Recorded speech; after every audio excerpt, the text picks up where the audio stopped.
so overwhelming. But she doesn't want to hear that. She just wants to be consoled.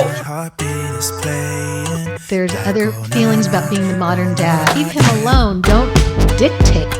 Conversations with men.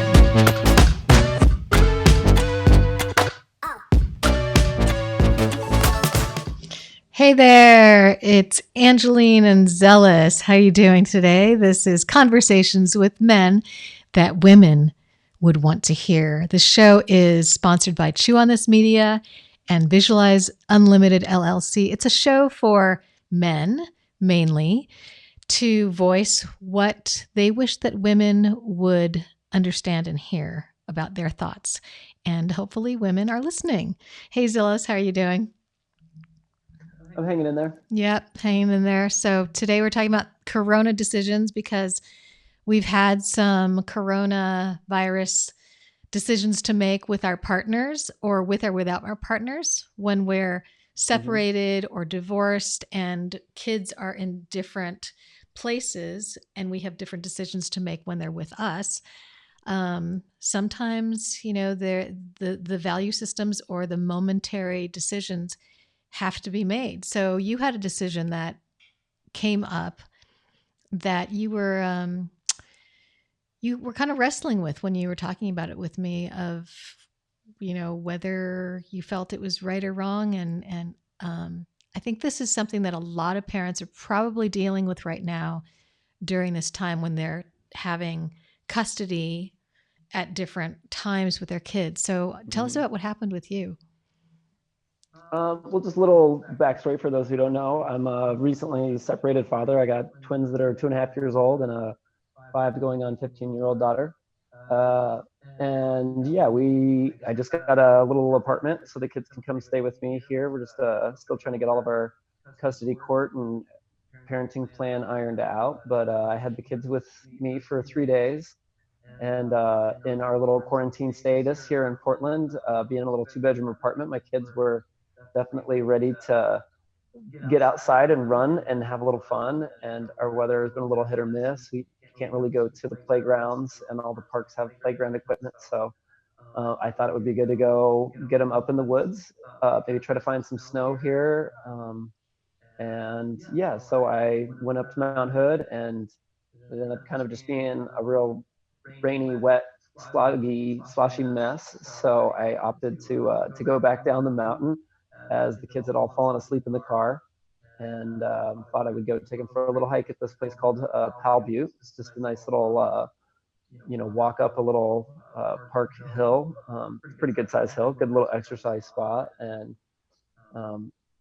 reached out to a friend who lives right at the bottom of the entrance there to see if she felt like joining me for a walk, knowing we have our social distancing, I'd be able to maintain some good space, but I just thought it would be, it's been hard to link up with this person. So I just thought I'd give it a try. And sure enough, she was so ready to get outside herself. I'm sure. She's got a little 5-year-old daughter as well. So I went and met up at her house.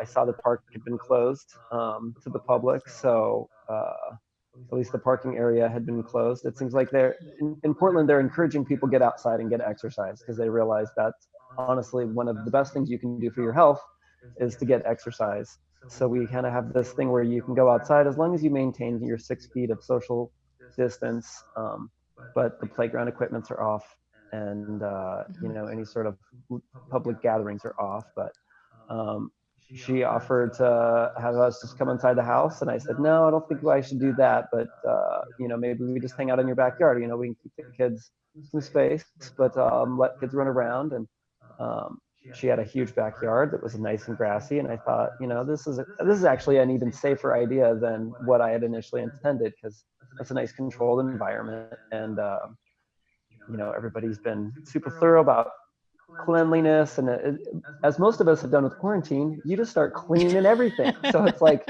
so true. The coronavirus is giving us a whole new meaning to spring cleaning. So yeah, it was a nice little time hanging out. I was able to keep the kids from getting into close proximities, and they got to just run around, and it was a good little time.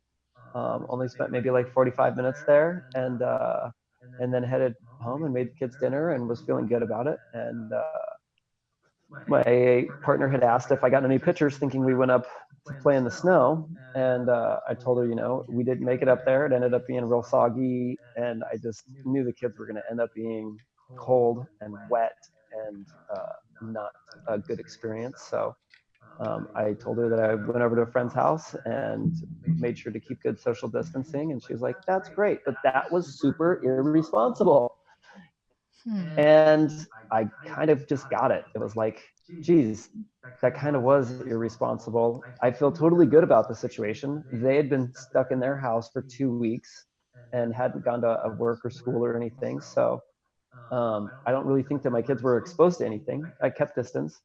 But then it made me realize, gosh, if she took the kids to some other place that I didn't know, then I would potentially have some concern. I'm not too concerned in general. I do trust her judgment. And I think it's important for the kids to get out and have some exercise and some playtime. So, but it really made me just kind of realize that this could be a difficult thing, with it's just a difficult decision. I was being present in the moment, and it seemed like, we're not going to go inside their house. We can hang outside. I feel good about the situation, and then I was having some doubts, and just thinking about how terribly wrong it could go is what really boiled down to it is having that realization going.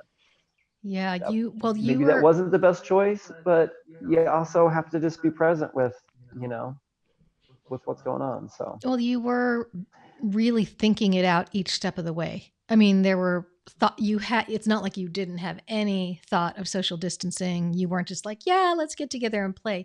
You did have that in mind. But I can see there's a fine line, of your judgment versus like what is actual responsibility, like social responsibility, and what your partner would agree with, and what your values are, and what's good for the kids and their health and their well-being emotionally, and the other kids, the other family too. So there's a lot. I mean, it's not like, I don't think there's one answer. Like, I don't think there's, you were wrong, you were irresponsible, or anything like that. And I think the bigger question is being able to trust your co-parent and being able to do things responsibly.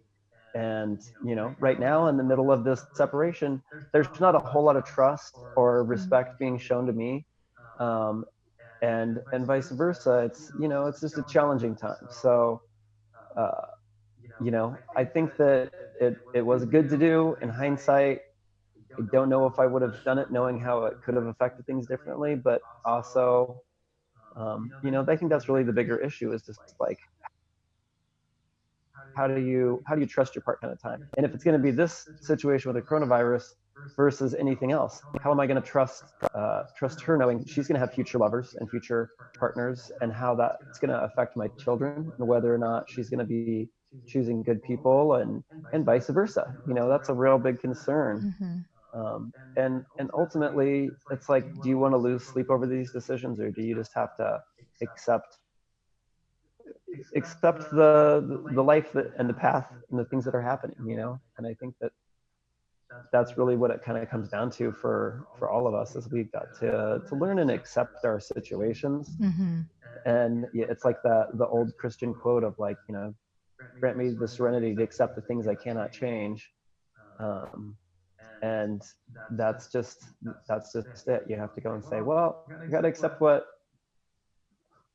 you don't have control over. Like, we don't have control over this coronavirus, but somehow we seem to be accepting it. And I think it's because we don't have a whole lot of choice. Right. I think there's also, and we're all, no, we're all in this together, so I think that makes going with it a lot easier. Well, a couple things I'm thinking about is that, for one, we are human. We're human, and we're not robots who can collect the data and analyze it, of all the different possibilities and variables with the input of the partner's thoughts in a split second and come up with the perfect right answer. We're not like that. We have to use our own personal judgment of what's right. Well, and for, you know, struggling couples and relationships or couples that have separated, that's usually the biggest deal is, you know, you're not thinking the way the other person would be thinking, and that's why they're frustrated. That's why it isn't working. But that that having difference of opinion and difference in experience gives you, uh, you know, its own strength. You know, like that's really where the individual strengths are going to come from. So And then I think, talking about it afterwards, if there's that amicable ability to have a discussion of, well, here's what I was thinking, and now I see what you're thinking. And so let's talk about like the future scenario of what we could do if we were in that situation again versus, well, you did the wrong thing and I'm mad at you, So it's like, because you are continuing to be partners in parenting, I mean, that's just a given. It's going to be, that's probably the best way to go about it if it's possible. And I know you would be open to that. Hopefully she's open to that so that there could be this thought out as much as you can proposition of what would happen if something like that were to happen again. What would you prefer? What would I prefer? And let's come to a consensus. That's not always the case when there's a lot of tension during a separation. I've got a strong, independent woman, and she's not willing to compromise on much. So I've had to learn to be flexible and go with it. But you know, it kind of just brings into this other thing that I'm experiencing too with you know, the way that strong minded, strong will, I'm not going to compromise attitude is really impacting her life on, I mean, it's impacting everyone's life and my family. But our current situation of me having a nice apartment that I can have my kids stay with was, you know, me downsizing, moving out of the house. I've never lived in an apartment before. But I knew I just needed to get the cheapest place I could find that had 2 bedrooms. And so I got a little apartment, and you know, then just right after I get the apartment, we have all of the mandated quarantine going into place. You know, my income has halted as I'm a wholesale art manufacturer, and the stores are just not even open. You know, it's like Right. making calls, and it's like there's nobody there to answer the phone. So um, yeah, it's April 1st rolls around, and I told her, you know, hey, I mean, I had honestly intended to go in and pay $800 as half of my child support, which would be half the rent, which is I've been paying all of the rent, For her. and for her, and you know, she doesn't have the money, or so she doesn't have the money to pay the other half of the rent, and is just so furious and angry that I'm not going to pay all of her rent and all of my rent, and there's only so many dollars in the month, you know. And so, and before I got the apartment, I said, you know, hey, I think it would be best for, you know, are you sure you want to give up on this relationship? If you have any doubt, let's get counseling, let's work through this, for our kids' sake, you know. And I think that even just to maintain some sort of friendship and be able to live together for another couple of years would put us in a better space financially, and would put our kids in a better space. And to go in and even teach your children that, hey, we don't have to sleep in the same bed together, but we can still be friends, and we can still be parents and still be on the same front. Um, I think would be good. But you know, she's very determined to get things her way, and uh, ultimately, you know, it's going to put her in a situation where now she's going to have to move out of the house because she doesn't make enough money. I don't make enough money to go and afford 2 full rents. And you know, she was nice enough to send me, you know, like, thanks for stepping up and getting a place where you can have the kids. I haven't had any time to myself, and I think that was really the strain on the relationship was what it was. But ultimately, it was the situation of, you know, a mother of twins, having a difficult time managing 3 children, and seeing me go to work and then come home, and it's like, well, you just got to leave these kids that are driving me up the wall. I love them dearly, but they're difficult, and that's just, you know, it's understandable. But there's also the scenario of, when I would give input on how to make spending the day with the kids easier on her, she didn't want to hear that. She didn't want to have any problem solved. She wanted to just be controlling the situation you don't really have a whole lot of control over as far as little kids go. Mm-hmm. You can just do your best, and you have to choose your battles, and you have to know what tools you have to help motivate them. And so, it's like trying to like work through our relationship is not really happening. And, with the whole coronavirus, before I paid my rent, I, was like, hey, I would feel a lot safer being in the house with you guys. I'm not saying about like, I'm not going to pay my rent so I can pay all yours, but it seems kind of like an obvious one. There's just real obvious signs of like, what is feasible. If we were barely getting by, all living in the same house together financially, then me moving out is not going to make there be any more money. There's just less. My overhead has gone up through the roof. And so it's the situation where this strong-willed person is trying to stand their ground, and they're standing their ground on the boat, and the boat is losing water. And I'm over here saying, do you want me to help fix the situation? Because there's only one way to do it, and I need to get on the boat, and we need to work together, or the boat's going to go down, and I'm going to have to take kids onto the life raft. Mm-hmm. And it's a sad situation, but it's where, not compromising and holding your ground and being that strong, independent woman is actually really going to cause a lot of challenges. Yeah, I see how that it's not just her. It's the way that women are being right now in this world. As I am going to be this strong woman, I have my beliefs, I need my, what I need, and not looking at the whole picture. Because there's I think that word entitlement is one thing, but having this need to have that freedom, to have your rights. I mean, in our lifetime, in this generation, I feel like in this adult generation of 30s and 40s, women are thinking we have it coming to us. We have these rights, and we have to stand up and continue to fight for them and take them. Otherwise, they're going to be taken from us. And that feels like fighting to me. That's constantly like grabbing what you can and fighting and saying, I deserve this. No matter what, no matter if your children and your family is suffering. And to me, that's what that sounds like. When I hear that situation, and it's not probably only your situation, I'm sure a lot of other families are going through very similar scenarios where it's like the woman just feels like she has the right to do this. Mm-hmm. And it's like a self-fulfillment that we've been told as girls that we should pursue. And so it's not personally her, and it's not personally you going through this necessary. It is, but it's also, when you look at the culture of what we're in, that's where that comes from. And her parents told her that.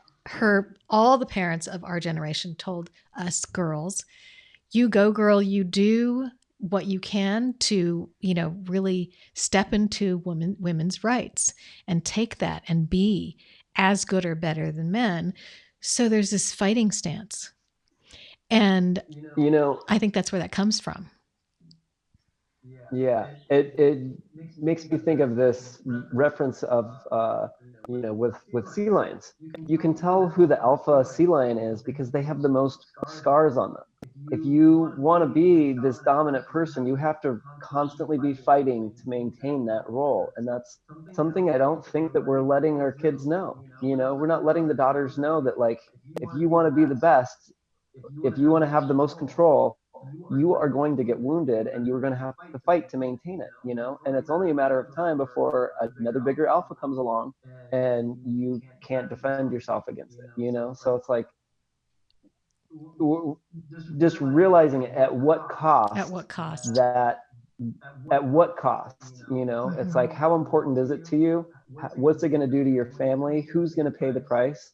Because I think what we're really recognizing is that you all suffer. It's not like, Hmm. just the husband's going to suffer, just the wife's going to suffer. It impacts everybody. And right there too, it's like this emotional well-being is not going to be present, and so her attention and ability to be with the children at this difficult time is going to be compromised. It's like, instead of having a rational thought of like, okay, if we need to separate and this isn't going to work and we're both on this lease of this house, the landlord said we wouldn't take one of the other's name off of the lease. They said, if you want to break the lease and move out early, that's fine. We understand this is a difficult time. We wish you guys the best.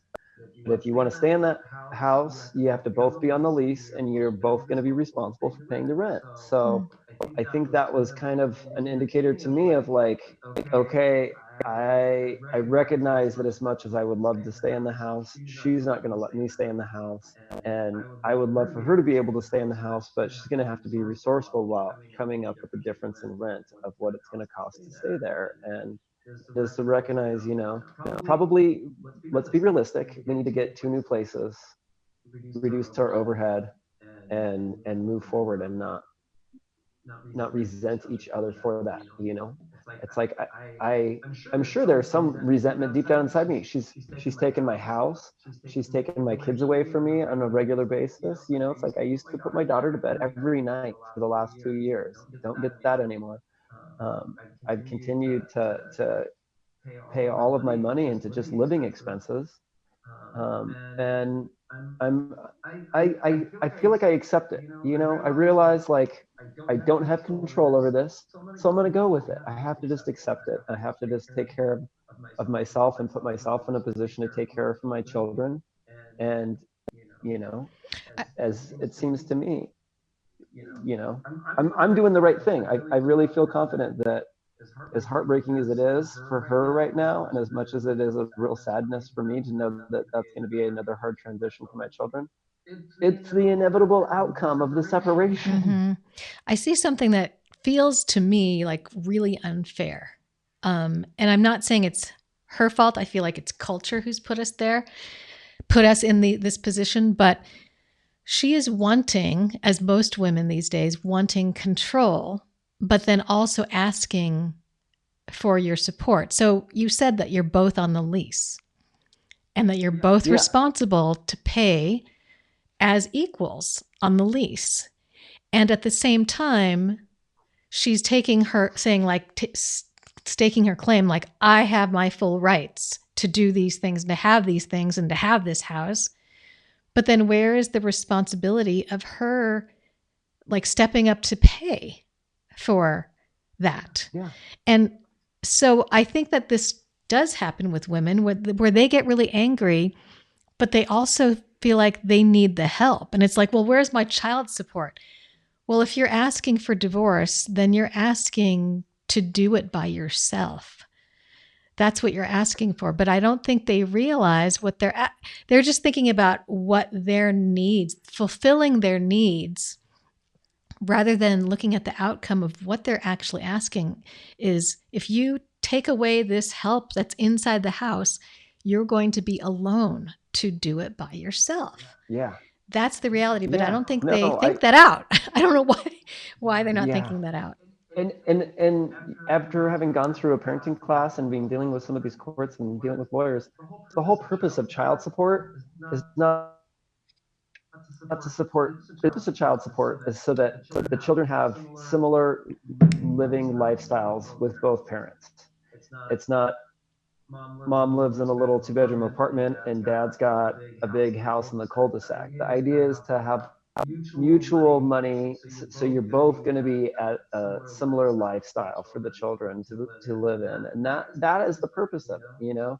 I think there's some different functions with marriage when people are married and having alimony to maintain similar lifestyle. That's the purpose of it, is so that you can maintain a parallel, comparable lifestyle.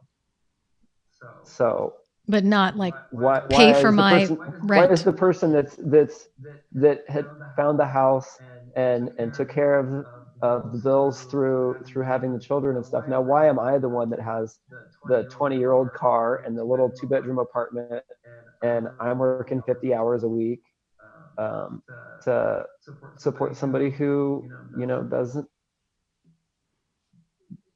isn't even possibility. It's just like, yeah, I told you to get out of my head. And I think that it's And you both have equal time with one the of those things where kids. people, So like, we're trying to work towards that. She has had the kids more, but I obviously, mean, she has the free trying time to get to everything work. to unfold, but she doesn't have as much free time to work, but I've made myself available, so that basically we can both work 3.5 days of the week is what our current parenting plan is scheduled for. So everything. I It's a hard time right now with this mandated quarantine and the coronavirus and everything that's going on financially. It seems like a really good time to put our differences aside and start playing on the same team. And I think that our last show, I kind of touched on that as, um, something I thought was going to happen, and I think it probably is for a lot of the people out there with some more common sense. But I think that when people are going to be really stubborn and they're not going to compromise, it's going to mean more challenges. Well, I think that it's become about winning. And when Yeah. when each person is trying to win, no one wins. The children suffer, the family suffers. So if the parents care about winning more than the family, the children being not just happy, but for their well-being, being healthy emotionally, and for things to work, then you can't think selfishly. Basically, it's, calling it out. It's being self-serving and selfish to just think, this is what I need, rather than what is actually best for the family. And there are some families that I know of who have divorced and they have two separate families, but they actually coordinate together and think what's best for the whole. And then it works beautifully. So it is possible, but it's really putting aside that winning. And I think that comes from our moms telling girls, you've got to take what you can. You've got to go out there. You've got to fight for it and win and act like a man in the workplace, because you can't be, barefoot in the kitchen anymore. People aren't going to respect that, and it's not like I said, it's not like we have to go back to that, but it's like thinking in a different way of the team, as we've talked about, Zelis. Like, there's a new way of moving forward. And now it, like you said, is the time. Like, we are in a transition. And with me and Aaron, my husband, we're talking about a lot of things, reevaluating just how we even do things. Like, do we need to buy all this food at the grocery store? Do we have to go out every day and get the thing that we feel like we need? Or can we just hold off? Like, we're looking at a lot of things, and we're happily married, but I think it's one of those things that if you see this time as something, as a transitional time, that we can take down our guard. I mean, we're looking at life and death worldwide here, and so people are in a phase of where we can completely change the way we're doing things and drop this fighting stance, because we really have to come together. I know people say that we're in this together, but literally we are in this together. There's the microcosm of the family and the macrocosm of the world, of life and death. And why do we need to keep this up, this fight? I just, I feel like we have this opportunity. It seems like one of the things that's real important with letting go of the fight is just recognizing that usually all it takes is the aggressor to go, it's okay, let's just put this down. It's like, if you're going to be on guard, I'm going to be on guard too. But if you can both just, if it only takes one person to just go, can we just let this go? Let's stop the fighting. Let's hug it out. Mm-hmm. You The know, alpha needs to do that, let's really. yeah. And I think that, something that we've talked about with our conversations here is how the females have taken on this masculine alpha role, and how they actually have more control and more influence and effeminate uh, matriarchy. And I think that, clearly whenever a man is confronted with a fight or a stance, it's going to be, of their nature. It doesn't even matter if it's a man or not. I think that, like, in general, when you have to deal with this aggressor, you're going to, like, have to stand your ground, where it's like, if you can just both, it only takes one to go, hey, let's just let this go, and the other one has to go, yeah, you're right. Mm-hmm. Mm-hmm. Like, let's stop undermining each other, and just let's work through this in a positive way. So I think that that's really the takeaway for anybody who's watching this one, is like, hey, what can we do to instigate some peace and have a treaty, especially in this time? And for what it's worth, my mind says, hey, let's just kind of go with the role playing of that. I feel like so often we have to put on an act for our children, and we do a really good job of it. Where it's like, you got to be nice, you got to act calm, you got to not express your stress that you're going through right now. And so if we can do that for our children, then we can do that for our partners. And that's really going to be the only way to get through this without doing any damage. It's like, we got to just let it go. And when we have that impulse desire to react, when somebody says something aggressive, don't be passive aggressive, and vice versa. Don't take passive aggressive as just, we have to break our cycles and our patterns. But it's an action that started with one person. So let's, all try to make that a real focus of softening, not confronting, and even if you have to fake it, put on that act, get an award, let's be nice. It starts with the act, but in reality, the children feel everything. They feel the subtleties of the underlying relationship going on behind the smiles. And so, really, if you really, really care about the well being of your children emotionally for the long term into adulthood, then you need to get real with yourself and your partner and say, let's just cut the crap. I mean, let's just do this for the children, for their true well being, because no matter what, they sense it and it undermines their confidence.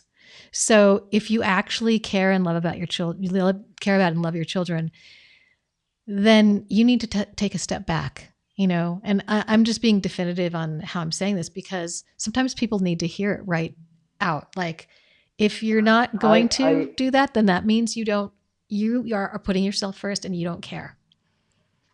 Yeah, thanks for saying that, Ange, because I look at your family and your relationship with your kids, and it's something that that is inspiring, and I think that's something that me and my struggles, don't take my advice. Things aren't necessarily working out too good. I think you got a really good point there. It's like, it's not even a matter of fake it. It's a matter of, like, hey, let's just get real with ourselves. When you get real with yourself, then everybody's going to benefit and everybody's going to be doing better. Because I think there's an element that's for everybody out there of like, hey, take advice from the people you admire. It's good to survey. It's good to talk to lots of different people, but look at the people that are happy and aren't just show happy, but you can tell there's genuinely, like, a good grounded space happy. And look at those people and value their input and their opinions the most, because there's such this, crowd mentality of, like, wanting to support, sometimes people you think are your closest friends just will tell you whatever they think you want to hear. They'll just reinforce you, and it's like, lemmings running off a cliff. Mm-hmm. And I think that sometimes, when people give you some of the more real advice that are more life experience people, oftentimes your parents, you don't like to hear it at first, especially if they're calling you out on your shit. But it's like, You need to really look at the people that you admire as the ones that you value their opinion the most. And even though some of your closest friends might be supporting you, really look at, are they what's their credibility to support you? Are they coming from happy relationships? Do they have things working out? And everybody's life is going to go through different phases, but I think older people with a little more experience are oftentimes the ones that are going to have the best perspective, and probably aren't going to like what they have to hear as much as your friend that's the same age that's in a similar situation. Mm-hmm. I think that is such a good point. And I think we should wrap this up in saying that we've come to this conclusion of, we were first talking about parental philosophies and differences, and we came to through some other conversations. But I think the bottom line here is really to, like we said, get real and drop into that place where you're looking at what's good for the whole, not be self-serving, and look at what's good for the whole. And if you're coming from that motivation, no matter if it's in a momentary decision at the park with coronavirus, you will come to a good conclusion that's reasonable if you're looking at the whole as much as you can. So I think if you want to add anything, go ahead. But I think that is the bottom line here. Yeah, I agree. I think this is a good conversation, a good place to leave it. Yeah. Okay. Well, Be safe out there, folks. Stay safe. Yeah. Really take care, everyone. This is Conversations with Men that women, we think, would want to hear conversations. And we'll be here next week talking more about things that men wish they could tell women, and hopefully create. See you next week. Take care. Alrighty. Bye-bye.